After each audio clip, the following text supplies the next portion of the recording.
tal? ¿Cómo están? Bienvenidos a este espacio de conversaciones directas. Soy Alejandra Álvarez y hoy nos acompaña el licenciado Álvaro Pop. Él es analista político, experto en temas de inclusión, ciudadanía y pueblos indígenas. Licenciado Pop, ¿cómo está? Bienvenido de nuevo a este espacio. Muchísimas gracias. Felicitaciones por un ejercicio muy valioso para el debate, el diálogo y la comunicación. Gracias a usted por acompañarnos. Y bueno, ¿qué le parece si ponemos sobre la mesa el primer tema? Yo quiero hablar de gobernanza, que se entiende como la capacidad del gobierno de atender las necesidades de la población. Y hablamos de esto a propósito de las medidas que anunció esta semana el presidente de la República, Bernardo Arévalo, para de alguna manera paliar la crisis económica en algunas regiones del país. ¿Qué opinión le merece? Me parecen muy importantes. A mí me ha convencido el ejercicio que todo gobierno tiene que tener en atención de los más desfavorecidos y sobre todo tiene que hacer un estudio histórico sobre dónde están las poblaciones más vulnerables a los procesos económicos, a las dinámicas que cambian constantemente, el impacto que tienen en estas poblaciones. Así que tener programas sociales es fundamental en un Estado que quiere evolucionar y quiere saldar deudas históricas. Sin embargo, yo creo que todo esto tiene que responder a un programa de Estado, es decir, una visión de qué tipo de Estado necesitamos tener, porque los programas sociales no son nuevos en Guatemala. Todas estas ayudas han sido permanentes en los últimos 50 años en nuestro país. Así que, ¿en dónde estuvo el error? ¿Cuáles han sido los errores que no han permitido que la pobreza y sobre todo la desigualdad sea superada en nuestro país? Es una pregunta fundamental. Y a partir de las respuestas a esa pregunta, el atender las necesidades con este tipo de atenciones es fundamental. Pero la intervención tiene que ser seria, estratégica, intensa y permanente. ¿Usted cree que hay gobernanza en este momento en el país? Me parece que no. De hecho, estamos muy lejanos a tener estabilidad. Y eso es grave porque tenemos organismos de Estado que no se ponen de acuerdo. El organismo ejecutivo tiene un problema serio con el organismo judicial y con el Congreso de la República. Y las posibilidades de que esto pueda permitir un planteamiento de transformación de país aún es muy lejano. Y contra eso está peleando, está enfrentando, se está dando una situación política del presidente Bernardo Arévalo. Y en consecuencia, el pensar que pronto podamos tener resultados de una gestión innovadora todavía es impredecible, todavía no se espera, todavía está en veremos y hay poblaciones que siguen a la espera de ser atendidas. Y yo creo que esto tiene que ver mucho con varias situaciones, desde los grupos de poder que no quieren que los cambios se den, desde partidos políticos que responden a tradiciones, mecanismos de acción ejecutiva, desde estructuras que han estado desde hace muchísimos años metidas dentro de los organismos de Estado y que prefieren que no existan los cambios, hasta la misma incapacidad de un equipo de gobierno que todavía no termina de ser equipo, que no tiene el respaldo de un partido político y no encuentra los mecanismos de canalizar las simpatías populares y convertirlas en respaldos concretos a acciones que deba de realizar. En un contexto de esa naturaleza tampoco podemos esperar gobernabilidad. La inestabilidad, la criminalización de la dirigencia social y política del país, el abandono del área rural es todavía terrible. Los últimos desalojos que esta semana se dieron en Alta Verapaz a población jerchí demuestran de nuevo que estamos en escenarios viejos, en escenarios de gobiernos anteriores y que los cambios son todavía muy cosméticos. ¿Qué se necesita para cambiar eso? Bueno, yo creo que tampoco tenemos que ser muy realistas y en ese sentido no podemos esperar que un gobierno en 4 meses, en 3 meses pueda hacer la diferencia. Todavía no. Pero lo que sí es cierto es que tiene que consolidar su diálogo social, tiene que consolidar el mecanismo de trabajo conjunto con los grupos que simpatizamos, que respaldamos y que esperamos cosas y acciones positivas y transformadoras de este gobierno, cosa que no veo todavía. Hay diálogos, digamos, aislados, hay encuentros de compromiso con ciertos grupos y eso no es malo, eso es muy importante y todos los gobiernos tienen que tener esos diálogos, ir encontrando los mecanismos de articulación con los grupos sociales. Sin embargo, todo tiene que tener un planteamiento mucho más amplio, mucho más de Estado, diríamos, es decir, con todos los grupos, teniendo una visión de largo plazo. Y ahí es en donde yo veo las deficiencias, porque estas maneras aisladas de hacer política generan muchísima debilidad y lo que está sucediendo es que se le van a seguir quebrando, si no lo articula, las posibilidades de fuerza político-social en los diferentes escenarios y va a terminar siendo un gobierno muy débil intentando sobrevivir de manera permanente a toda una serie de ataques, sobre todo porque hay grupos muy poderosos que se han quedado en la estructura del Estado, beneficiándose del mismo con contratos, con privilegios y demás. Ahora, licenciado Pop, el diálogo era una de las características principales que se veía dentro de las propuestas de este nuevo gobierno. ¿Por qué cree que no se ha logrado articular en su totalidad en estos meses? Bueno, tener un diálogo con resultados no es sencillo en Guatemala. Recordémonos que desde la era democrática cada gobierno instala su propio proceso de diálogo. Y el proceso de diálogo ha servido para oxigenar su estabilidad. Y cada gobierno encuentra la manera de cómo no cumplir compromisos, pero sí hacer avanzar sus propias agendas o ciertas agendas particulares. Y yo creo que el tener un formato de diálogo que continúe en esa misma lógica puede ser de nuevo un fracaso en términos de ejercicio de gobierno. Y el diálogo ya existe en este gobierno. Según tenemos entendido, tiene diálogos con muchos sectores.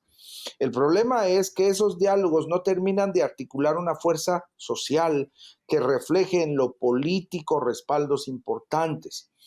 Yo creo que la sociedad sigue teniendo una confianza muy grande en el presidente, pero está perdiendo la confianza en el gobierno, está perdiendo la confianza en el partido político que ya es casi inexistente. Y en consecuencia las posibilidades de armar procesos continuados de transformación se alejan cada día más. Entonces tenemos acciones muy eventuales que están queriendo demostrar simpatía, buscando simpatía a la sociedad, que no terminan de hacer gobierno. Insisto en el hecho de que esperar que en estos meses puedan haber cambios sustantivos es difícil. Pensar que en este momento un diálogo más sostenido pudiera estar instalado también es difícil. Sin embargo, yo creo que por ahí debió haber empezado. Es decir, instalar un ejercicio de diálogo con todos los sectores era fundamental en los primeros 3 ¿Y meses. eso no lo observa usted en este momento? No lo observo en absoluto. Una mesa de diálogo nacional en donde todos digamos lo que querramos decir y un presidente dispuesto a escuchar desde los planteamientos más transformadores o para algunos los más revolucionarios hasta los más conservadores en una mesa dispuesta a todo, eso no existe. Y ese es el mandato que de alguna manera se espera del presidente, acciones transformadoras radicales. Más de lo mismo lo hemos tenido. Su combate a la corrupción cada vez se detiene más y cada vez empieza el barco a demostrar que no es sencillo. Y efectivamente no es sencillo. Entonces necesitábamos acciones que permitieran la articulación de fuerzas para el planteamiento de lo que él traía consigo como su propuesta transformadora. ¿Cuál es esta? ¿Por dónde empieza? Hay temas fundamentales que no vemos una sola acción. El primero, la seguridad alimentaria. Los niños siguen muriendo de hambre, las acciones en la desnutrición crónica no se ven, se sigue haciendo lo mismo, incluso con los mismos actores, contratando a las mismas personas. Dos, el tema de tierras. El tema de tierras es un tema absolutamente caliente, pero por ser caliente, verdaderamente crítico, era de las primeras cosas que tiene que tocar.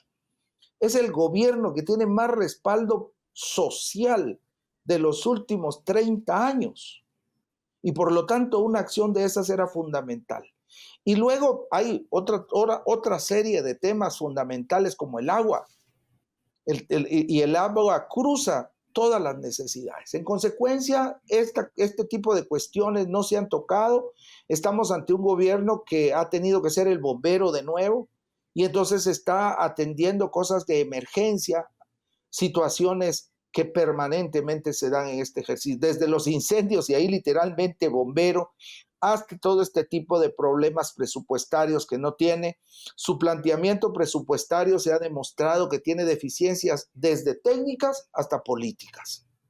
Y entonces uno se pregunta dónde están los asesores, dónde están los articuladores, dónde están los enlaces que permitieran al Ejecutivo hacer avanzar una propuesta más sólida. Me llama la atención que usted dijo, se están dedicando a ejecutar acciones para seducir a la población. ¿A qué acciones en concreto se refiere? Yo creo que el programa de ayudas, en realidad estamos hablando de una seducción eventual. Darle menos de 300 quetzales a la población, todos, usted y yo y todos sabemos que no va a resolverle la vida a la gente. Puede ayudar, pero pensemos en que creo que van a ir a menos de 500,000 de personas, de 18 millones de habitantes, de los cuales la mitad vive en pobreza, y de esa mitad el 70% en extrema pobreza. O sea, a mí me parece que una acción transformadora, veamos un ejemplo, el presidente López Obrador en México multiplicó su respaldo a su partido y a la nueva presidenta desde temas como el apoyo en programas sociales, el adulto mayor y demás, hasta acciones transformadoras como subir más del 100% el salario mínimo, con diálogo con los empresarios. Entonces, si tenemos una referencia de esta naturaleza en una sociedad más o menos en condiciones similares en el sur, digamos, ese tipo de ejercicios sí son significativos y por supuesto tienen respaldo. Pero menos de 500,000 de gentes en estas condiciones y dar 200 quetzales me parece que realmente es limitado. Ahora, las Y por medidas ya se eso yo sigo. anunciaron. ¿Qué sugiere usted con ellas? Mencionaba que no es la primera vez que se ejecutan en un gobierno en el país. Entonces, ¿cómo evitar que se repita la historia?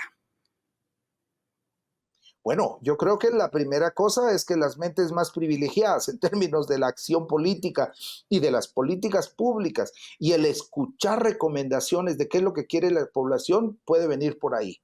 Me parece que, por ejemplo, una propuesta de reforma presupuestaria debería de tener mayor solidez. Y eso tiene que ver mucho con las necesidades, tiene que ver mucho con los grandes temas que hemos mencionado, y a eso agregaríamos el tema de la seguridad. Yo creo que el tema de la seguridad agregado al agua, a la tierra y la seguridad alimentaria realmente tienen un combo de prioridades desde donde se puede ir atendiendo las necesidades de la población. La articulación del gobierno en términos de un diálogo sólido con la población que le permita hablar, escuchar y sobre todo en conjunto tomar acciones, me parece que es fundamental en un gobierno del tipo de gobierno que el presidente Bernardo Arévalo le planteó a la población. No quiere decir que todo esto esté malo. En realidad estamos siendo muy exigentes con el presidente. En realidad estamos siendo muy exigentes con este gobierno. El tema es que las necesidades así lo exigen. Y no queremos y no queríamos un presidente normal. Queremos un presidente extraordinario. Y ese es el problema actual de la sociedad guatemalteca, que está esperando cosas muy fuertes. La ventaja que tiene el presidente Bernardo Arévalo es la paciencia que en este momento está demostrando la sociedad. Estamos esperando a que efectivamente vayan asentando, a que efectivamente vayan madurando sus propuestas y que este tipo de acciones les demuestre en términos de acciones con error y enmienda, ir mejorando las condiciones de la acción ejecutiva que puedan venir en los próximos meses. El tener una negociación con el Congreso va a ser fundamental. Esperemos que las lecciones de estos primeros 6 meses le den la capacidad para mejorar en los siguientes meses la negociación del nuevo presupuesto nacional, que va a ser la segunda prueba. La siguiente va a ser la capacidad de poder tener incidencia en la nueva Junta Directiva del Congreso de la República.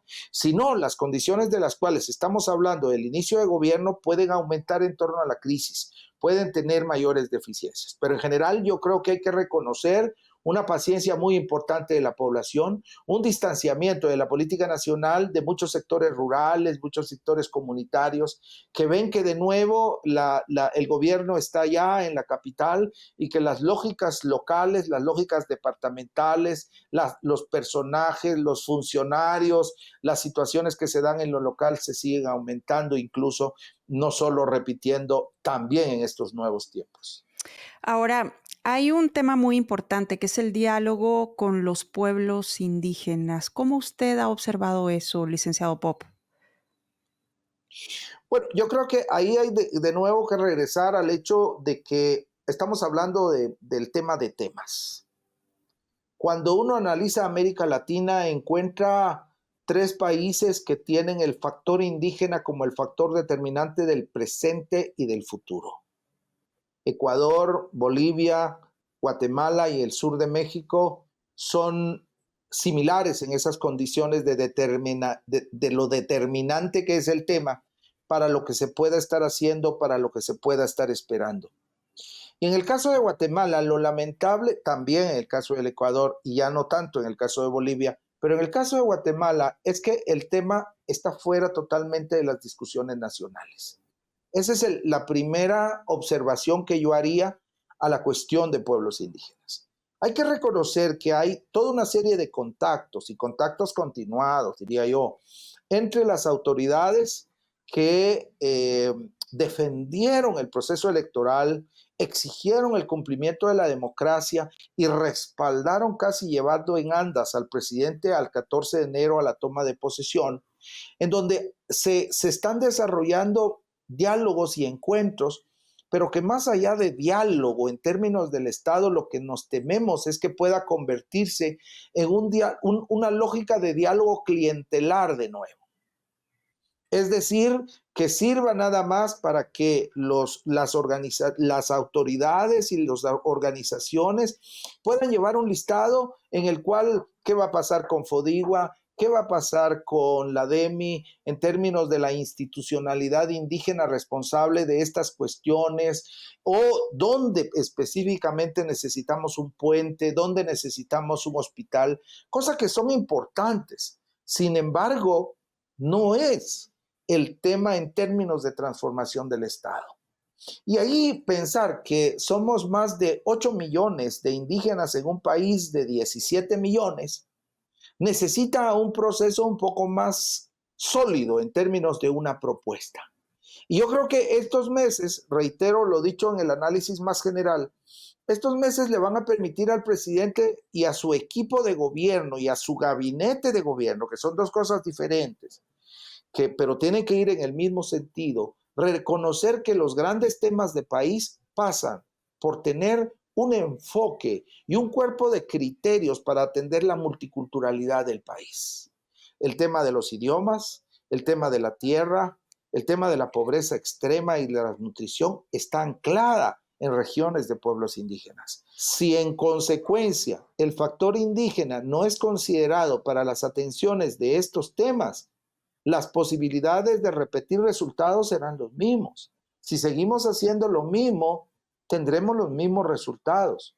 Mayor participación, mayor inclusión en el enfoque hacia los pueblos indígenas, el manejo de sus idiomas. Es tan simple como en los hospitales en regiones indígenas como Totonicapán, Alta Verapaz, Huehuetenango, el personal puede hablar el idioma de los pueblos indígenas. Y de tal manera de que la atención a las madres embarazadas, a las madres con niños pequeños, pueda darse en el idioma de la gente, las condiciones rápidamente pueden empezar a mejorar en términos de salud, por poner un ejemplo rápidamente. Entonces, ese factor seguirá siendo determinante. Y obviamente en la política exterior se tiene que reflejar de alguna manera. No tenemos un solo embajador o embajadora indígena. Y es porque en el fondo yo sí he creído que nos da vergüenza nuestra indianidad. Y entonces hay un racismo terrible hacia los pueblos indígenas. Terrible, que lo hemos vivido todos, no solo las mujeres indígenas rurales. Y finalmente a esta primera pregunta sobre el tema indígena, estimada Alejandra, yo agregaría el hecho de que hay una realidad de pueblos indígenas que genera muchísima incomodidad. Uno, porque está visto como ruralidad y pobreza, cuando el tema indígena es mucho más potente que eso. Obviamente que la crisis está en la ruralidad, en la pobreza y, ojo, en la población de mujeres indígenas. Pero mucho del análisis y la atención se queda exclusivamente, y el estereotipo que no solo en Guatemala, sino en muchas regiones del mundo sigue, es que el tema indígena es un asunto de pobres. Y por eso hasta los propios indígenas nos cuesta enfrentarlos, porque no queremos que ser vistos como las víctimas, las poblaciones vulnerables, las poblaciones marginadas, cuando hay de todo en ese mundo enorme de población indígena en Guatemala. Al día de hoy, ¿cree usted que se ha perdido el apoyo y la credibilidad al gobierno de la República? No, yo creo que no. Yo creo que hay un margen importante aún de respaldo, pero hay muchas dudas, sobre todo en las dirigencias, sobre todo en la intelectualidad, y no solo indígenas. Es decir, el país, en términos de las mentes críticas, reflexivas, que apostaron a un nuevo momento histórico y transformador de país, ya tienen dudas de lo que puede estar pasando. Y se refleja, voy a poner un ejemplo muy actual, en la decisión de retornar los restos de Miguel Ángel Asturias. El tema está levantando muchas posiciones. Primero, porque Miguel Ángel Asturias pareciera ser un intelectual más de las élites y menos popular. Dos, porque su tesis de licenciatura de abogado y notario es terriblemente controversial, ya dado su propuesta de mestizaje y de blancura. Y esto generó durante muchos años, Estuardo Zapeta escribió mucho en contra de Miguel Ángel Asturias, y muchos otros han escrito y lo han catalogado como el antiindígena de siempre, el racista de siempre. Y si a esto le sumamos esa inclinación natural de las élites por Miguel Ángel Asturias, hay un cuestionamiento y tendremos mucho debate alrededor del retorno de sus restos, cosa que no es malo. Yo creo que tenemos a uno de los grandes escritores del mundo acá y tenemos que sentirnos orgullosos, pero enfrentar sin ningún temor el debate que va a generar sus pensamientos políticos hacia los pueblos indígenas en la primera parte de sus reflexiones políticas, porque era muy joven cuando hizo su tesis y luego superó ese pensamiento. Pero eso no va a evitar ese debate. Entonces, eso refleja el país, un país complejo, un país que incluso el propio Miguel Ángel Asturias lo demostró en el señor presidente, lo demuestra en la trilogía bananera, en Mulata de Tal. Hay toda una serie de pensamientos reales, pero que van a tener que ponerse a discusión. ¿Cómo debe abordarse el tema entonces, licenciado Pop? No hay una fórmula en realidad. Tiene que empezar por un humanismo. Uno. Dos, tiene que seguir por la ciudadanía. Aquí decimos todos somos iguales, sí, pero hay unos más iguales que otros. Una mujer indígena rural que vive en la aldea Remesché y no sabe leer y escribir, y que es pobre y que tiene 5 hijos, ¿qué condiciones de reflexión política en ejercicio de ciudadanía va a tener para ir a votar? ¿Qué posibilidades tiene para participar del escalafón que los partidos políticos en teoría deberían de tener? ¿Qué posibilidades tiene de que su realidad pueda reflejarla en su decisión e ir transformando el sistema político para que se transforme su realidad? Ninguna. No existe. Y muchas veces ni siquiera tienen documentos de identificación, mucho menos el documento de empadronamiento. En esa realidad profundamente desigual es en donde debemos de pensar si la democracia efectivamente nos ha servido de algo, porque ha aumentado la desigualdad en Guatemala. Pero hemos aumentado nuestra capacidad de artefacto electoral democrático. Entonces, la fórmula para poder salir, qué se debería de hacer, pasa por, en segunda instancia, por una construcción de ciudadanía en la población para que la misma población asuma la respuesta a sus necesidades. Pero el no se puede es algo que tenemos en el chip mental de muchísimos grupos sociales en Guatemala y eso hay que transformarlo. En tercer lugar, efectivamente hay que hacer, creo yo, sin lugar a dudas, una nueva constitución, un nuevo pacto, que en Guatemala hay un terror a eso. El que hable de Asamblea Nacional Constituyente, empiezan los temores, ya viene la izquierda, que Chile, que Venezuela, y en realidad estamos hablando de la necesidad de actualizar una constitución que se quedó anclada en los procesos paramilitares, en los procesos de una época diferente. Solo voy a poner un ejemplo con relación a los pueblos indígenas y la Constitución. El artículo 70 constitucional, el de la sección tercera que se llama comunidades indígenas, está totalmente superado por muchas razones. Primera, no son comunidades indígenas. Hoy la legislación internacional y nacional, como el convenio 169, ya habla de pueblos indígenas. Segundo, el artículo 70 dice, y una ley regirá lo que a este tema se vincula. Y no, desde el 1985 a la fecha no tenemos tal ley. Y pareciera que el mensaje es que el tema no nos interesa. Y han habido propuestas, más de 5 propuestas que se han hecho a ese artículo y no ha pasado.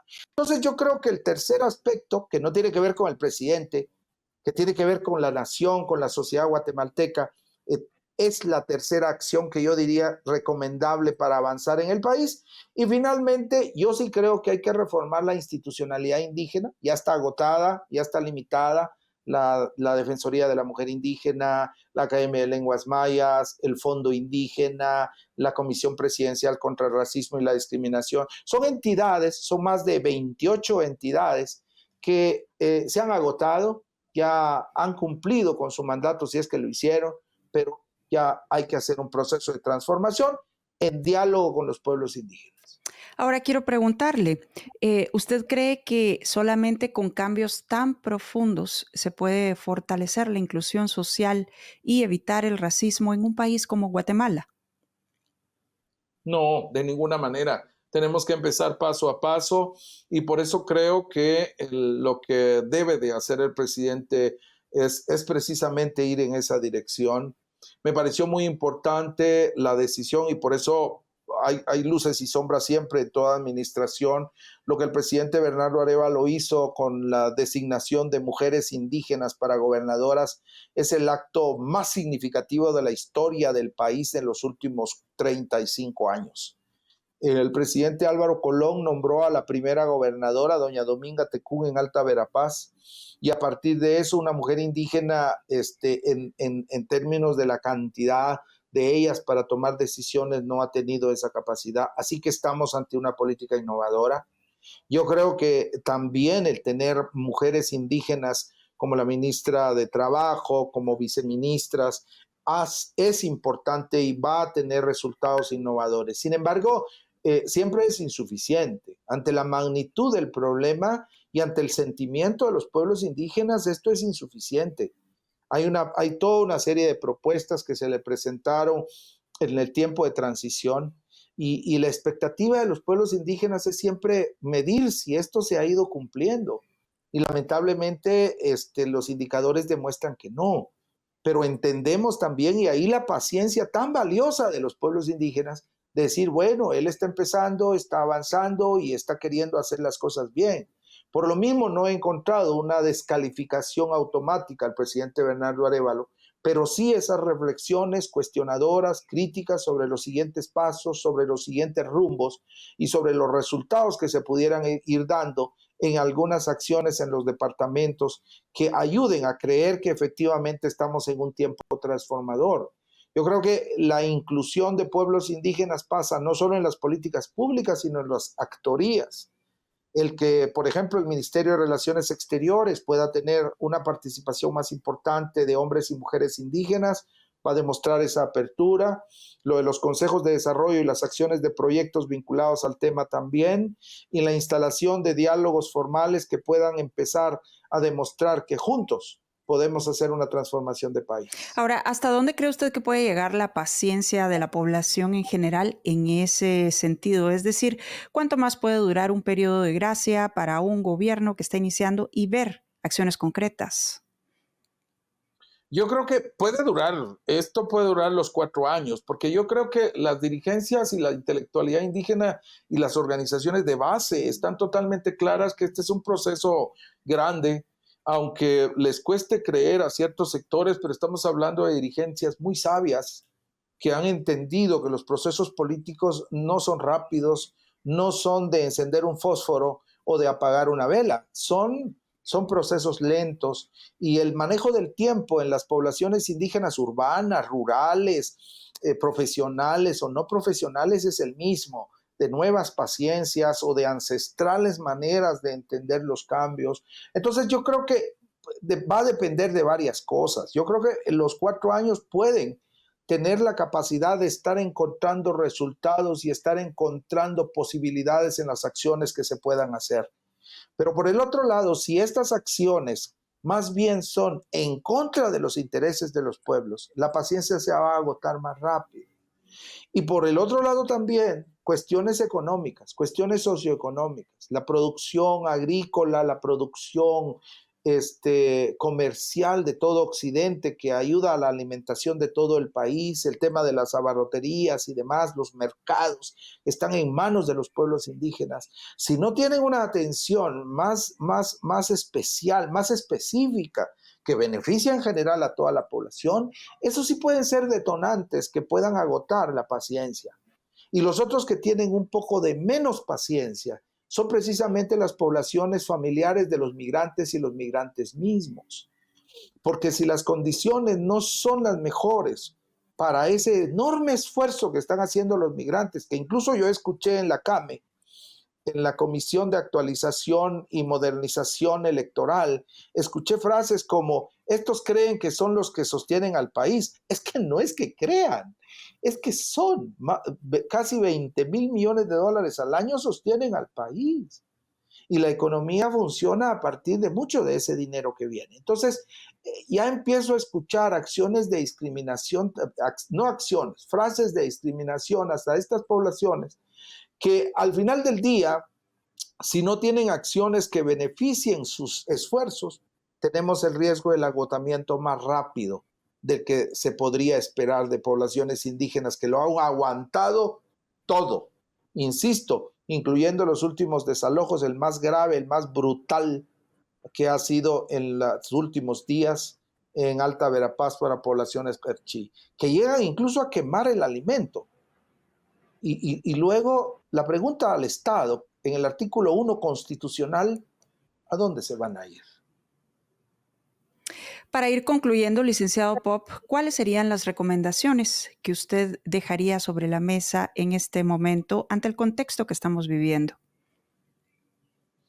Sí, es difícil hacer recomendaciones porque efectivamente uno no está en los zapatos del funcionario que tiene muchísimas presiones. Encontraron un Estado en ruinas, encontraron una administración en condiciones deplorables y encontraron equipos que todavía siguen mamando de la teta del Estado de una manera absolutamente irreverente, abusiva, deshonesta e ilegal. Y enfrentar a eso no es sencillo. Entonces mi recomendación es que el equipo del presidente es como tener una guardia pretoriana alrededor de él que esté dispuesta a la transformación del país bajo las condiciones que sean necesarias. Eso va a ser muy importante. Cuando los equipos empiecen a ser infiltrados, la posibilidad de la transformación se va a alejar cada vez más. Y eso se pregunta uno mucho, porque ¿qué está pasando en el diálogo entre el Ejecutivo y el Legislativo cuando pueden tener operadores? ¿Qué está sucediendo? Y la política es negociación. Y mi segunda recomendación, más que recomendación, mi segunda reflexión que pudiera ayudarlos, es que efectivamente regresen a convertir el diálogo en un diálogo de compromisos. Porque la gente espera mucho. Y la gente organizada y la gente no organizada tiene maneras diferentes de ver las cosas, pero al final del día es el mismo resultado. En el área rural se cree mucho que como está lejos, no va a reaccionar pronto. Y entonces los intereses más urbanos, los intereses más cercanos son los que primero se atienden.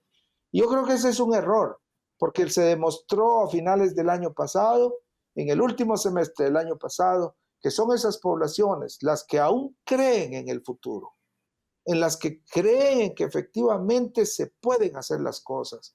Y entonces no jugar con eso, no jugar con esto como haciéndolo como una escuela de principios. Más bien tiene que haber esa escuela de principios en los equipos de funcionarios, porque he escuchado funcionarias y funcionarios que están llegando a hacer exactamente lo mismo. Y eso es triste. Yo creo que el presidente tiene que ser lo suficientemente fuerte, aunque se vaya quedando solo, porque el pueblo no lo va a dejar solo.